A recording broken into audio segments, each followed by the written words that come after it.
Here's why the Astros will not win the AL West. Time for the AL West season preview. Baseball is back. The Locked On Podcast Network presents the 2025 MLB season preview, sponsored by FanDuel. All the biggest storylines and breakout stars for all 30 teams. Will the champs repeat, or will another team shock the league? From the experts at the Locked On Podcast Network, it's your team every day.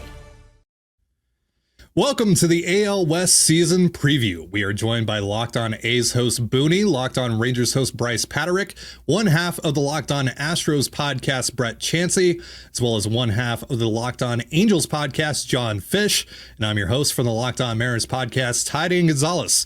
The 2025 AL West season preview is brought to you by FanDuel. Right now, new FanDuel customers can get $150 in bonus bets if your first $5 bet wins. Today, these four gentlemen and I will decide which team in the AL West can make a splash or be trash. We'll also talk about the offseason move that changes a team's trajectory. We start, however, with the most important question of all, folks. Who wins the division? The Astros won it last year, of course. Mariners finished in second place, and the Rangers were a fairly distant third. But with everything that happened this offseason, or in the Mariners' case, didn't happen, but we'll get into that later. Feels like all three of these teams are kind of, bunched together. So who do we think overcomes the other two? Or does anyone dare to try and make a case for the A's or the Angels? Well, it's funny you say that because on the A's point of view, they have a very talented young group of players. They've got no expectations on their ball club whatsoever.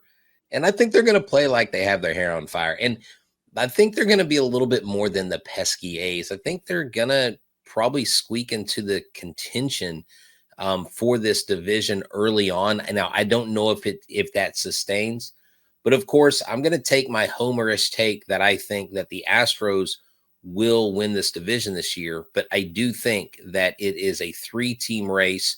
The Astros, the Rangers, and the Mariners. I think the Mariners maybe at the trade deadline get some help, hopefully with their offense because they have a crazy good pitching staff. And the Rangers are looking scary good in the offseason, and I think they're going to be hitting a lot better. And I am reminded daily by Rangers friends of mine that Bruce Bochy wins a title, doesn't win, and then the next year after that wins a title. So I hope that trend doesn't continue. But, of course, I've got the Astros edging out the Rangers to win the division. But you know what? That's why we play 162. So I think more than one team has a shot this year. I think the AL West is going to be a really fun divisional race because there's a ton of storylines. And the Angels, don't forget about the Angels. They've got some really cool storylines. You say Kikuchi. I would like to see what he does this next year. Hopefully for them, he can replicate what he did with the Astros in the second half. Yeah, it's interesting. Oh, sorry, Bryce. I was just going to say with the Angels, they did that thing that they did 2 years ago where they had kind of a good season until everything fell apart, which is, classic Angels season. But it was Trout got hurt, Rendon got hurt, and the typical storylines. But it was a lot of moves that year, like bringing in Gio Urshela that aren't going to light up the world, but are the kinds of guys you need on the team. And so for this year, bringing in Kikuchi and Hendricks, having Yohan Moncada over at third base, kind of just having some subtle moves that aren't going to light the world up. But at the same time, I think that keeps you from going from Zach Neto to some guy who's only had 32 major league plate appearances playing shortstop for you. So I think that they'll have a better season certainly than last year. Really counting on Trout to be healthy. He's slimmed down. He's not as bulky and muscular as he used to be. And so I think that's going to help him stay on the field, and that move to right field, I think, is going to help him as well. Yeah, I think this AL West is going to go from one of the worst divisions in baseball last year to one of the better ones. Probably not the best, but at least much, much better than they were last year. We were all thinking at the beginning of last year it was going to be another, 3-team race like it was in 2023 of Rangers and Mariners and Astros. And then it just looked like, okay, well, it's just the Mariners division. And then they, really tripped over themselves down the stretch, and the Astros really Thanks for the reminder of that. Caught fire.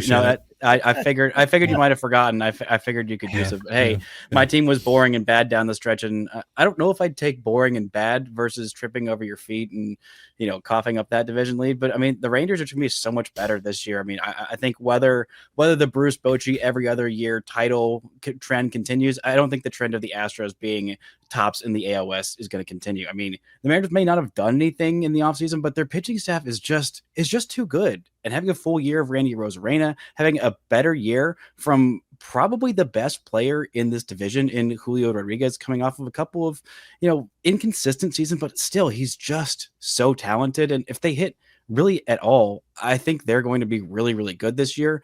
The Astros just lost too much. They just didn't replace enough. And Jose Altuve is getting older. So much of this pitching staff is getting older. They got rid of Kyle Tucker, who was just incredible. And the pieces they got back are fine. Maybe for the long term, Cam Smith looks like a really bright future player, but Altuve is getting old. I mean, their best hitter, Jordan Alvarez, has trouble staying on the field, and the Rangers, they just keep getting better. I mean, another step forward from Wyatt Langford, having a healthier season from the offense, having Jacob deGrom pitching for a full season, in case people kind of forgot who that guy is. Plus, with Rocker and Leiter coming up, Jack Leiter and Kumar Rocker, two of the Rangers' top pitching prospects. I mean, this Rangers team is most definitely slated to make a big, big jump this season. And the bullpen, while they had two good relievers last year, have a more solid, more deep bullpen. It might not be as flashy as a Kirby Yates with a 1.17 ERA, but I think this Rangers team is most definitely poised to win the AOS. And even if they don't, well, we see in October that doesn't really matter all that much,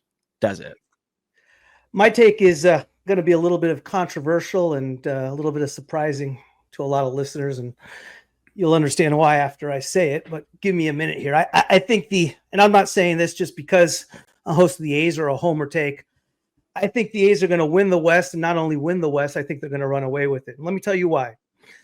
Last year, the big optimism with regard to the A's coming into this year was a 500 record in the second half. Well, it's actually a lot better if you really look at it. They had an awful September with a lot of September call-ups. July and August, they were 29 and 22 and literally gave away 3 games, 2 to Anaheim and 1 to Cincinnati. I mean, gave them away. I mean, I'm sure everybody has that story. Point being, at the 29 and 22 record, I believe they had the 5th best record in the American League. And if you count what was supposed to happen, if call-ups here and call-ups there, I mean, you're looking at one of the best records in all of American League. We're better this year. If you look and stop considering the A's ownership and the move and playing in a minor league ballpark, player for player down the line, we are extremely, extremely talented. Obviously, like everybody else, we have to stay healthy and pitching has to hold up. I mean, I think that's everybody's story. I agree with all you guys. I think the West is going to be so fun. You're looking at Seattle as, I don't think there's much of an argument here, is probably the best pitching staff in all of baseball. When you're looking at Texas, Eovaldi and DeGrom, speak for themselves, and that lineup is ridiculous. The Astros are the Astros. And the Angels are young and they're up and coming, and Mike Trout's still there. So they are off the charts. I think it's going to be a fun division, but if you really, really look at the A's roster, lineup, pitching staff, bullpen. Don't forget the bullpen. Last year, it was ranked one of the best in baseball. We're better this year. I love the Leclerc pickup. I love Miller in the 9th. It's almost going to be a 7-inning game for as I consider. I think everyone's sleeping on the A's, and they're saying, hey, they're going to be better. They're going to be improved. No, I think we're going to be a lot better than what you think. I would compare it to, and I'm not saying it's going to be this, but something similar when the Giants won 107 games a few years ago. I'm not saying the A's are going to win that many, but how that came at a big surprise and out of nowhere. The A's are going to be that good. We'll see what happens. We have to stay healthy. Everybody has a story. Yeah, so I think it really comes down to the 3 teams for me right now. I do think that the A's are going to be better, more improved. I wouldn't be surprised if they are an 80+ win team this year, especially playing in that ballpark. Anything can go, right? We'll see kind of just how the games go in general. All 81 of them at that ballpark this year, and just kind of the weirdness and the wackiness that can come with that. But I think in general, like all 5 of these teams are really going to beat up on each other. And I just don't see a clear 90-win team in this division anywhere. Now, if you told me like, oh, the Astros are going to win 93 games and win the division, or the Mariners are going to win 95 games and win the division, fine. I totally, I could see that, sure. right? I think the Rangers, the Astros, and the Mariners are all talented enough to do that, but I think that they're going to beat up on each other so much, and the Angels and the A's are also going to be incredibly pesky. I mean, last year the Mariners lost 6 games in a row to the Angels, and had they won maybe 2 of those, it's probably a whole different conversation about the Mariners season. They went 8-5 against the Mariners, by the way. 8-5. Yeah. Just want to put that out there. I'm fully aware. I'm fully aware of that. Yeah. So, and if had they won, a couple of extra of those games, and if, Willie Calhoun didn't exist, then, hey, maybe the Mariners are in the playoffs. Shout out to former Ranger great Willie Calhoun. Don't worry. He's not on the Angels this year, Ty. Don't worry about it. Who, for some reason, no one's picked that guy up this year, as far as I'm aware. He's playing in Mexico, I'm pretty sure. I still have a sleeve in one of my baseball card binders full of Willie Calhouns that at one point were worth quite a bit. So I'm gonna take the Rangers in the division. I think they had the best offseason. I think they have one of the better off seasons of any team in baseball this year, which honestly says a lot more about the state of the game than what the Rangers did. But I think the Rangers did have a really nice offseason and added some really nice complementary pieces, like the Lau or the Lowe. Sorry, I always get Brandon Lau and Nathaniel Lowe mixed up. But I like the Lowe for Garcia deal, and then essentially replenishing Lowe's role with like Berger and Jock Peterson. I think that was a really savvy move, and I think they are the most balanced team in the West right now.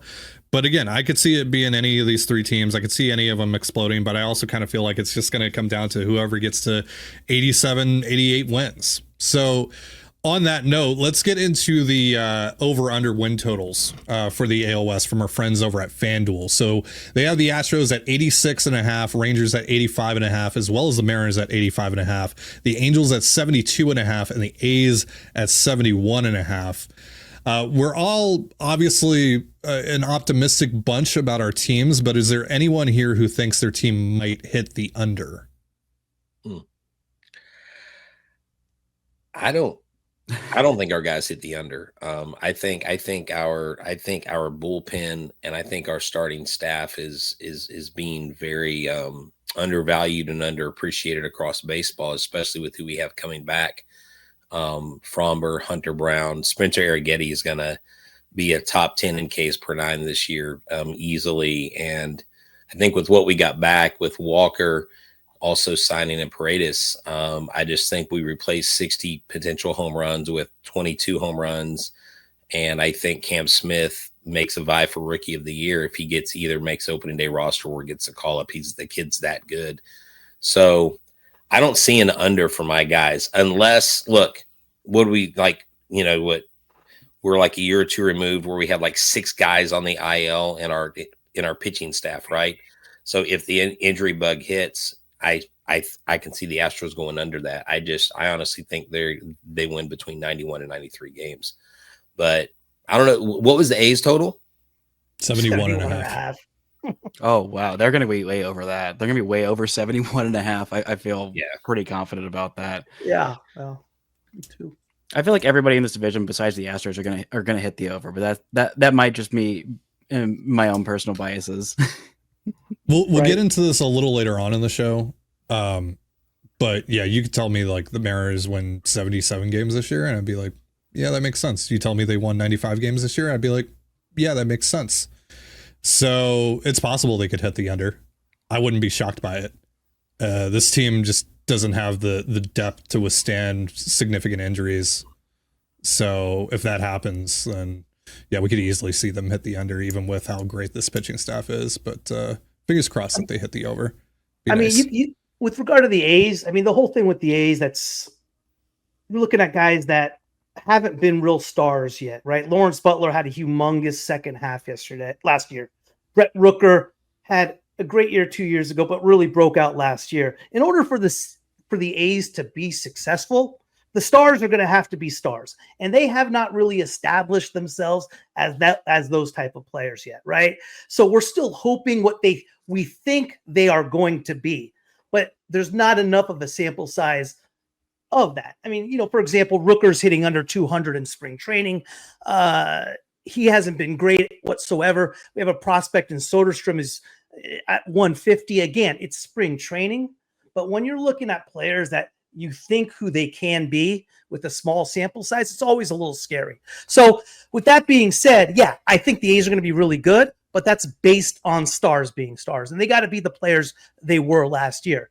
Is Rooker a 40 home run guy hitting 290, or is he a 240 guy hitting 22 bombs? So, I think there's a kind of piggybacking off Booney's point and speaking to the Angels, there's just there's a lot of unproven track records there, right? Like Zach Neto, 5 WAR player, Baseball Reference WAR player last year. That was his first full season in the bigs. And then Logan O'Hoppe had a great start to the season, and then toward the end just got really worn out behind the dish and was exhausted by the end of the season. So there's a lot of guys that you're like, those are good players, but they've just yet to prove who they can be. So I'm hoping that with these guys having a year of baseball behind them, that their floor has been established and that they can rise above that floor.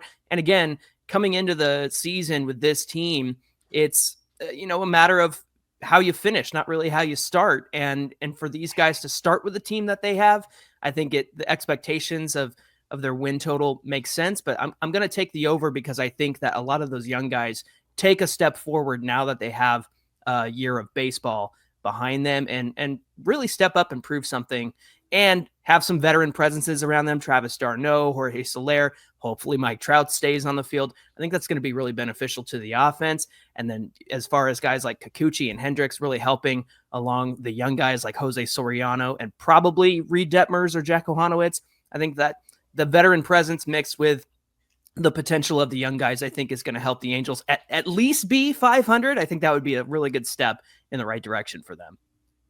Yeah. All right. Coming up, the offseason move that, go ahead. I was just gonna say something real quick about. I really like what the A's and Angels have done. Why I think they're gonna be much better is because they added more of that depth with the Angels. They always took those big swings for the stars in the offseason, like a Josh Hamilton signing like way back in the day, like a Rendon signing to try and get just that one big guy. But I feel like they've done really well of just raising that floor of having more complementary pieces. Same with the A's of just adding more talent. I just don't think there's enough depth on either of those teams to compete just yet, but they're not a bottom of baseball team, either of those teams. They're going to be a solid team.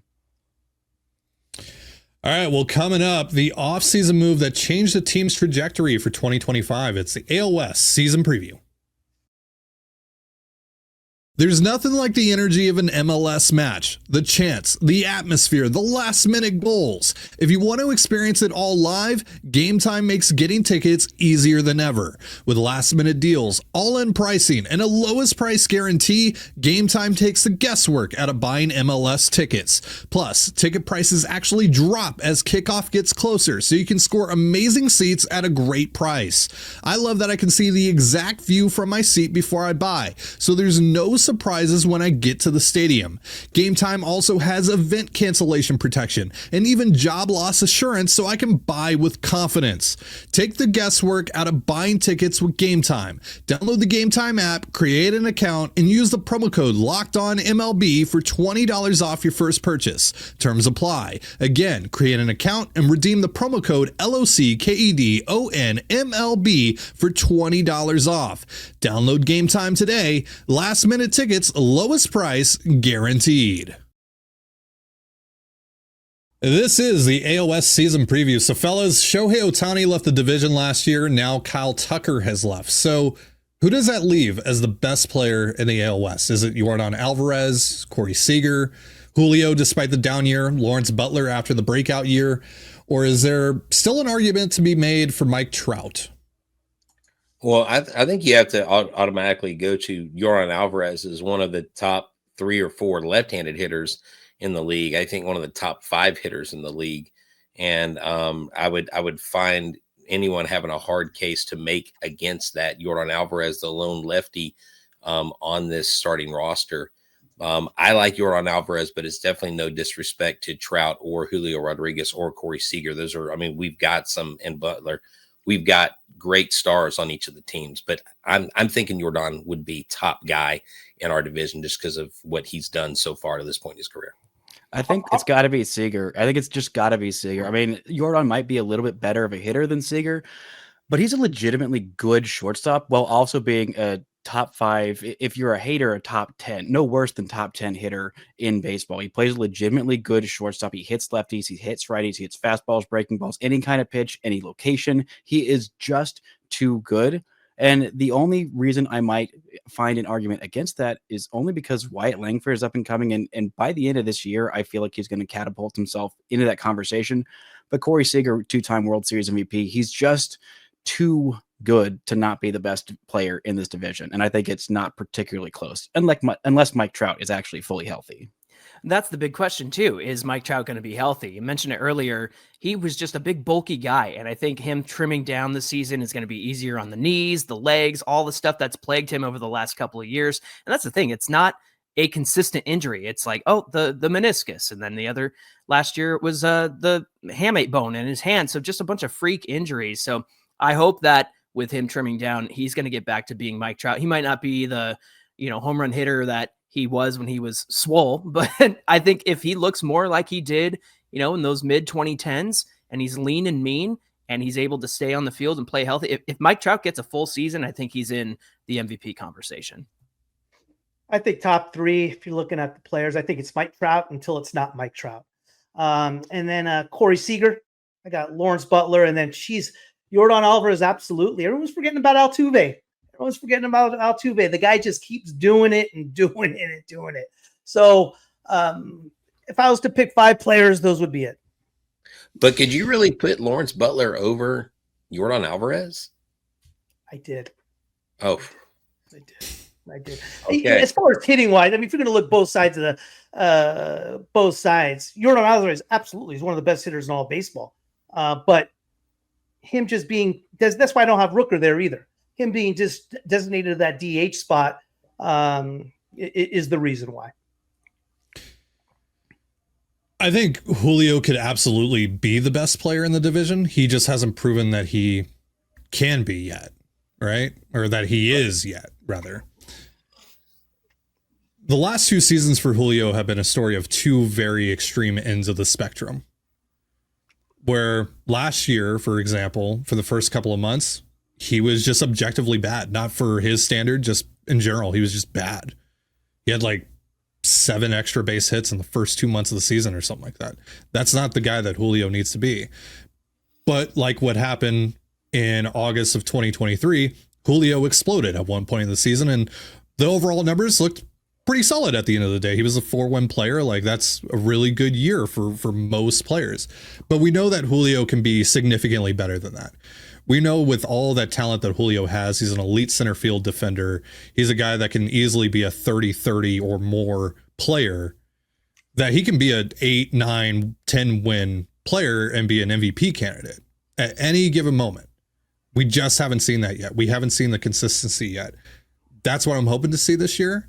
And if there is more consistency from Julio, then I think the answer is pretty clear here, who the best player is in the AL West, just from an overall standpoint, across the board, 5 tools. But until he can prove that he can do that, I just don't feel confident, even as a Mariners fan, to say that he is the best player in the AL West. He has the most potential, I would say. That's how I would put it. So right now, I think my pick would be Corey Seager or Yordan, because I fear Yordan Alvarez. But all right, so let's talk about the best and worst offseason moves in the division. And the answer to me is pretty simple as far as the worst goes. It was Mariners ownership deciding to give its front office just $16 million to spend this winter instead of, crazy idea supporting the deepest rotation in baseball. But this is my therapy session. So any others come to mind, or who do you think had the best move this offseason? We're talking best move or moves in general? Because best move, I would say just bringing back Nathan Eovaldi was just such an important part for this Rangers team. I mean, they needed more depth in the rotation. They needed both depth and top-end talent, a guy who could start in those big games, start in those postseason games. And Eovaldi has got that pedigree up there with literally anybody in baseball. And just the overall complement of those moves of making 5 different bullpen signings and bringing guys that are all going to raise the floor of this bullpen, signing a Jock Peterson, exactly the bat this team needed to just revitalize that offense, making that trade out, shipping out Nathaniel Lowe, who I loved, World Series champion, but fortifying that bullpen, and then bringing in Jake Berger for, just a couple of mid-tier prospects. I think the Rangers overall had the best offseason, and I think that the Mariners definitely had the quietest offseason. And if I were a Mariners fan, I'd be so mad at them not spending any money to supplement this offense, this help supplement this pitching staff with some offense. And I would just be furious at wasting a staff. Oh, don't worry. There is a lot of furious people in the Mariners fan base. Okay, good. I was worried. Myself included. Yeah. You don't see the dartboard of the owner behind Jeff. I'm behind Ty. Keep an eye on Jeffrey Springs from the A's. That was my most surprising. That's going to be my dark horse off-season pickup. We picked him up in a trade just a couple of years ago. He's one of the best left-handers in all of baseball. Tommy John surgery obviously sidelined him. He's back, first spring training in a few years. So obviously the A's had to spend to get to a certain point to avoid a grievance, but Jeffrey Springs, keep an eye out for him. I think he's going to be a big dark horse. Can I say that I think some of the most significant moves that the Angels did are the moves of the guys they got rid of? They traded Griffin Canning away and got Jorge Soler. They let Patrick Sandoval walk. Guys, they had 90 starts from guys on the mound that you didn't know what you were going to get. And that includes Patrick Sandoval and Griffin Canning. You didn't know what they were going to do when they went out there. So to fortify the rotation with some veteran experience, I think is going to help them play a whole lot better this season. I personally really like the addition of Kenley Jansen, if he can teach Ben Joyce that cutter and make him an elite closer for the rest of his career. Well, I think the Astros made a lot of under the radar moves like Stephen O'Kurt. We got some guys that we got last year in Caleb Ort. And I think we've got some sneaky good bullpen pieces out of that. And, having the guts to trade Kyle Tucker in his walk year, which we have never done. We just let the guys walk. Correa, Springer, Cole. I mean, just name the list of all the former guys that have been a part of championship teams and are no longer here. And Bregman, he walks, we get nothing for him, right? So we get back Paredes, we get back Wisniewski, who looks like he's going to slot in as a number 5, who I think the Cubs horribly underutilized as a relief pitcher. I think he's going to be a solid pickup. And your number 5 doesn't have to be a 20-game winner. I think Wisniewski fits that. And then again, Cam Smith. I mean, I can't sing this kid's praises enough. Or it's like, well, he's been doing it against AA guys. Well, today he had an opposite field home run off of, McGee, who is there for, is it McGee or McGill off the Mets, who's a legit, big league. Yeah. He's a legit big league pitcher. And so what the Astros did in the offseason, I think, was a lot more significant than Astros fans thought. And I think for the first time, we get something back.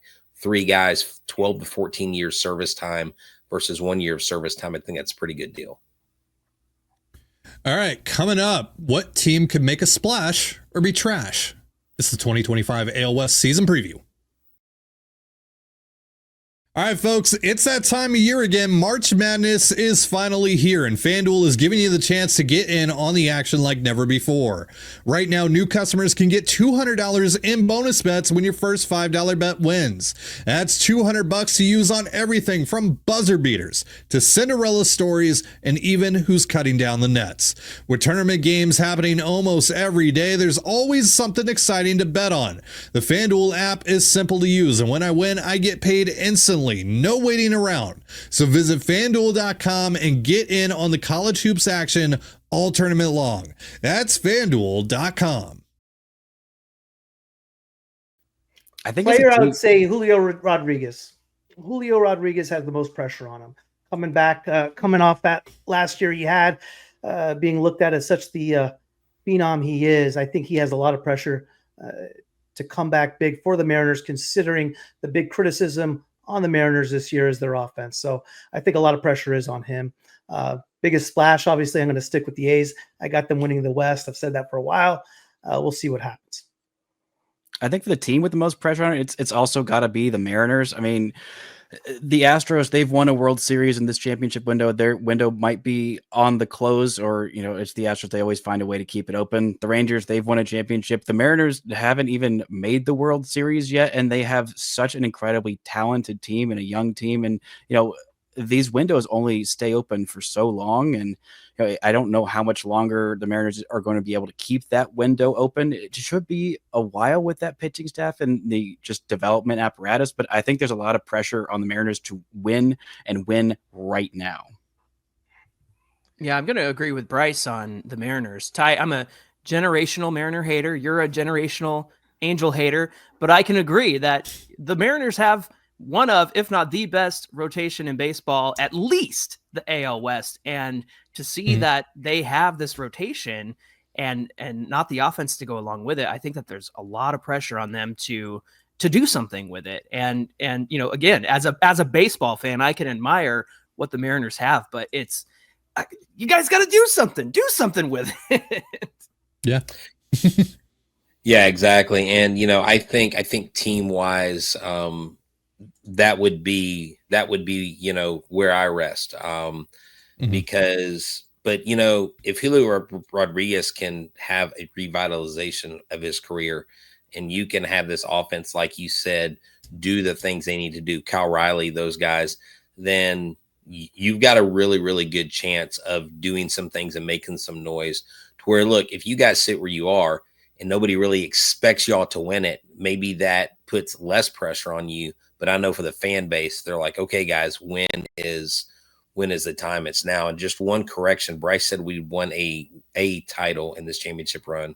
We've actually won 2 titles. So just want. I'm talking about ones that count. Okay. Yeah. I knew it. Yeah. Kind of walked right into that one. I know. I saw where that was coming from. So yeah, I mean, this is kind of the Mariners topic, right? It's very clearly them, because we've already seen what their spending habits are. Mariners ownership has made their stance very clear on what they're willing to spend and what they're not willing to spend, and who they're willing to spend it on and who they're not willing to spend it on. And this rotation is starting to get older and more expensive. Logan Gilbert's going to be ARB 3 this winter. He'll only have 2 years left of club control at the end of this season. George Kirby will have 3. Julio is now making the peak of what he's going to make over the course of his contract. Cal Raleigh is going to get more expensive. They'll have 1 year left of Randy Arozarena if he doesn't get traded before season's end. This is kind of the window. Now, they do have an influx of talent coming up, specifically on the offensive end of things here over the next year or two. But are they actually going to be able to kind of bridge that gap between this contention window and the next one, especially if they're not willing to spend? And so this year, it's a big year for just getting back on the horse, right? Like being able to actually get back into the playoffs and let this and see what this rotation can do in the postseason. Because I mean, pitching is the great equalizer in October. And if the Mariners get to October, even last year with how bad they were and how mediocre and just frustrating they were to watch last year, if they had just snuck in, you felt pretty good about their odds, just giving who was going to take the ball on a night-to-night basis. So really all this comes down to is just giving that rotation a chance to pitch in October. And hopefully they're able to do something at the deadline to help this offense out, which, look, if Julio, and I would say Julio has the most pressure on him as a player from this standpoint as well. If Julio can be that guy that he absolutely can be, which is, a 7, 8, 9 win player, an MVP candidate, then that can help mask some of the deficiencies on this roster. It makes getting production out of third base or second base a lot less important. But if he's a 4 to 5 win guy again, then you need Jorge Polanco to produce. You need Ryan Bliss or Cole Young or Dylan Moore or just someone to produce at second base. There's just so many question marks that can be easily answered with a couple of solutions, but there are quite a few ways this could quickly go sideways for them as well. And if they don't make the postseason again, this probably means more firings. Scott Service got fired last year. This might mean that Jerry DiPoto is out, Justin Hollander is out in the front office, which would honestly make a lot of Mariners fans happy. But knowing this ownership group, can they actually find someone better to replace those guys? Who knows? So, especially with the reputation that ownership has built for themselves, how many GMs want to sign up for that? So, let's talk splash or trash. Which of these teams could you see winning, for example, 85 plus games or losing 85 plus games? And you go, yeah, that makes sense. 85 plus. That means I'd say the A's, just because anybody's one or two injuries away from, being really bad. The A's, I think if things break right, they could be fantastic. I think 85 wins for me is probably their ceiling, just with the guys that they're dealing with. The rotation is well upgraded. I love the Leclerc move for them. Shout out Jose Leclerc, going on an absolute heater in 2023. Shows you how random the postseason can be at times. And I mean, their lineup is good. I just don't think it's quite deep enough to win, in that 90 win kind of range. And if they have an injury to like a Lawrence Butler or to, say a Brent Rooker, or if, they can't get a whole lot out of Jeffrey Springs, which I think in terms of innings wise is entirely possible with him coming off of that injury. I think it's possible they have like the widest range of outcomes of anybody in this division, because I don't see a scenario where the Astros or the Rangers or the Mariners lose 85 games. And I see a pretty likely scenario where each of those teams could win 85 plus games. Yeah, I think so too. Just for the A's, is that, they are young. They did bring in Severino. They did bring in Springs. They do have a veteran presence. They're not, they didn't just show up, but at the same time, when you do have teams that are chock full of veterans through the long haul, that's where I think you get on the, the side where the A's could trip up, not because they're not talented, not because they don't play well, but just that lack of experience, maybe that lack of depth. But that does seem to be, the widest range. Maybe the Angels too, because, the Angels have, underperformed. They will go through a 3 or 4 week stretch where they're just beating everybody and then they just disappear. And maybe with Mike Trout losing the weight, staying healthy all season, maybe that's the charge they need. I mean, this guy's stayed through this team through thick and thin, and he takes a lot of crap on the chin for it. Why don't you go somewhere else? Why don't you play somewhere else? Why don't you go play Bryce Harper? He stayed. He's the statue at the end of his career outside that stadium. So if anybody can bring a team together, Mike Trout, this would be a good year, and that could be a wide range on the upside for the Angels if they are to do something positive. Yeah, I think they have the widest range, upwards and downwards. It's funny, they didn't play the AL West until May, and it was against the Rangers, and that was after Mike Trout was already injured. And in the first half, they went 500 against the West with that version of the team, 2024, which wasn't very good. And then they absolutely fell off in the second half. But that was after selling at the deadline and losing guys to injuries and replacing them with below average players. So I think the way that they're starting this season, I think is going to bode well for them. But again, the range of outcomes depends on where are they at by the trade deadline. Are they going to sell? And will their second half be a tankathon like it was last year, where they ended up losing 99 games because all of their talented guys were off the team and traded away? I think the way that they start this year is going to speak really well to how they sustain themselves throughout the rest of the season. Again, that range of outcomes, I think it could be, 80, somewhere in the 80 win total and somewhere down in the 60 win total for the Angels this season.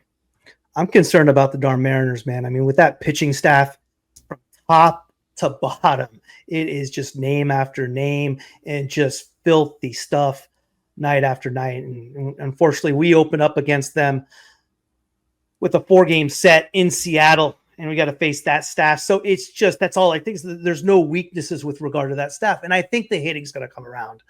I think Seattle has the potential to have a huge year, and I think they're built to win. Again, if the hitting comes around, which I think it will. I think this Mariners team could win 90 plus games again, like I said earlier. And if you told me that, I go, yeah, that makes sense. That rotation, Julio figures it out, is more consistent this year. Maybe you actually get some production out of Mitch Garver, Jorge Polanco, etc. Yeah, totally. Like if they won 95 plus games, I'm like, totally get it. And they made some trades at the deadline. Yeah, absolutely. If you told me, yeah, they won 80 and they missed the playoffs and people are getting fired, I'd be like, yeah, that makes sense too. So yeah, I know this has been very Mariners centric, this segment, but like, I think they're kind of the ideal answer for a lot of these questions that we're asking today, just because of the position that they've ultimately put themselves in. So it's unfortunate, but also the talent level on that roster is immense. They're such a weird team to cover. I got to tell you, as someone that talks about this team on a daily basis, very, very weird team to cover.